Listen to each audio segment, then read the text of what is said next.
Montgomery versus Lancashire 2017. It's a 38-page study. It was on the Supreme Court ruling about informed consent. I don't see any informed consent taking place here. I work as a healthcare worker for over a decade and I'm absolutely appalled what I see. I see girls being shipped in from other countries, and God bless them, they're trying to do the best that they can, but they're being given, they don't even know what medications, they don't know what remdesivir does. They don't know that remdesivir drains the body and the kidneys of its renal fluid. They don't know that it's shutting down their bodies and we're giving it to the people in the hospital. They don't know what midazolam is doing to people, and they're doing it out of ignorance.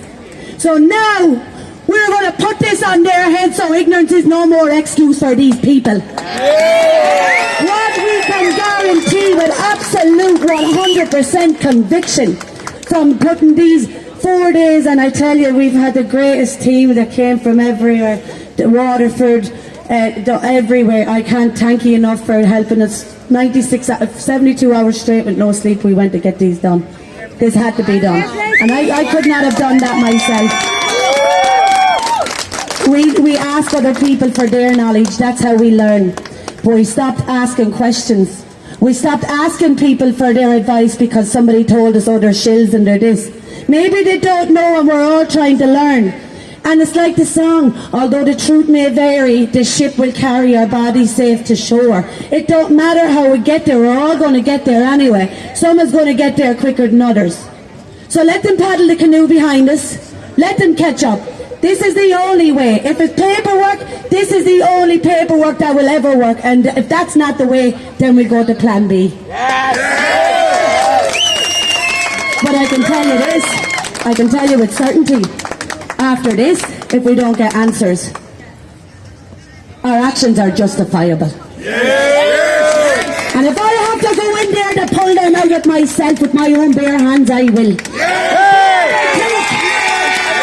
If they ever think for 2 seconds that I would allow an experimental vaccine or, wait, I tell you, bioweapon to get into my children's arms, if I go, they go with me, and it's as simple as that. And I don't care who I say it in front of either. This is not a threat.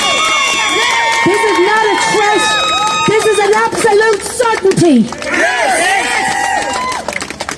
Exhibit 4, the 7 principles of public life that all are bound by. I'll read these out because they're really simple, and these can ask themselves, do they follow their own Nolan principles?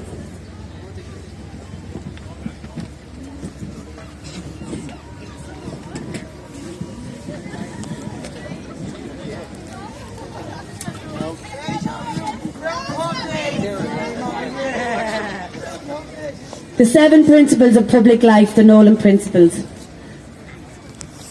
1. Selflessness. Holders of public office should take decisions solely in terms of the public interest. They should not do so in order to gain financial or other material benefits for themselves, their family or their friends. Integrity. Integrity. Holders of public office should not place themselves under any financial or other obligation to outside individuals or organisations that might influence them in the performance of their official duties. Not protecting these people, that's not your duty. No, objectivity. In carrying out public business, including making public appointments, awarding contracts or recommending individuals for rewards and benefits, holders of public office should make choices on merit. What have one of these people inside of there ever done for us? Bar trampled all over us and treat us like the dirt on their shoes, like the chattel and the slavery. Your families too. Openness. Holders of public office should be as open as possible about all the decisions and actions that they take. Where is the openness? I see a one-sided debate. A one-sided debate, and I could blow every one of them in there out of the water with facts.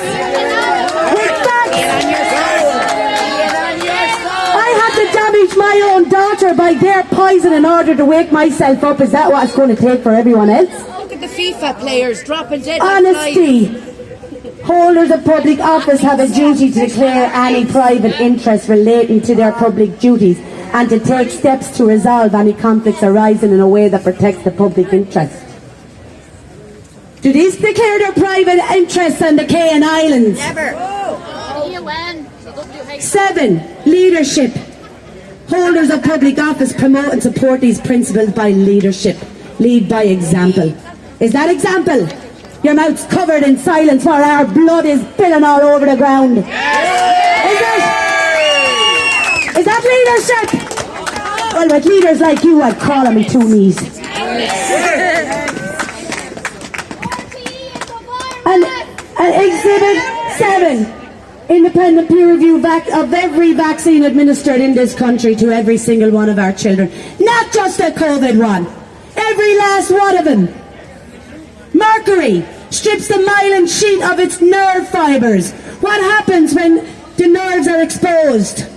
MS, dementia, Parkinson's, motor neurons. Flu vaccines. Going back to my earlier story when I was talking about Phelps and Dodge Mining Corporation, what shocked me the most when I was reading through all of these people is most of these people lived till they were nearly 100. Yeah. And we're talking 1600s. So what happened? Exactly. Because big pharmaceutical companies certainly don't make money off getting you well.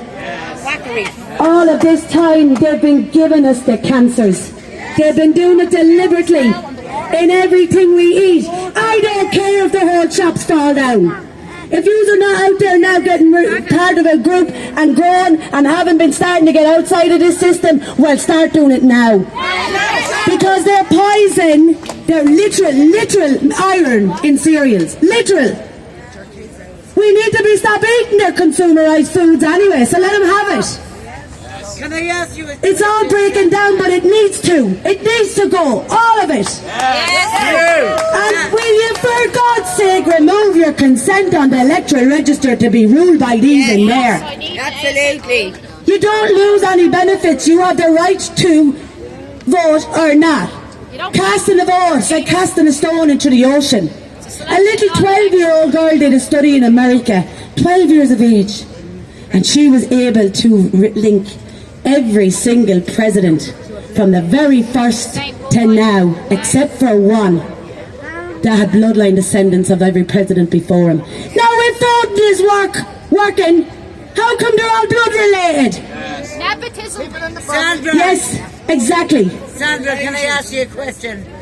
Do you know the connection with Chief Justice John Roberts in America that trafficked children through Ireland with Epstein? Well, all I do know for sure, what I did see was the Haitian president. Now listen, and I'm not a Donald Trump supporter here, so don't even think that I am. I am not. They're all part of the same game. Now, Bolshevik psyops, they've done it forever.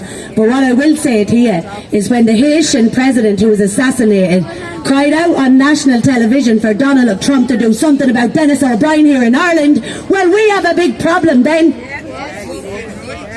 Asking one for another. And Epstein's plane coming in and out all the time. Yeah. Who was on his plane from Ireland? Right, let's go. I'll read this out.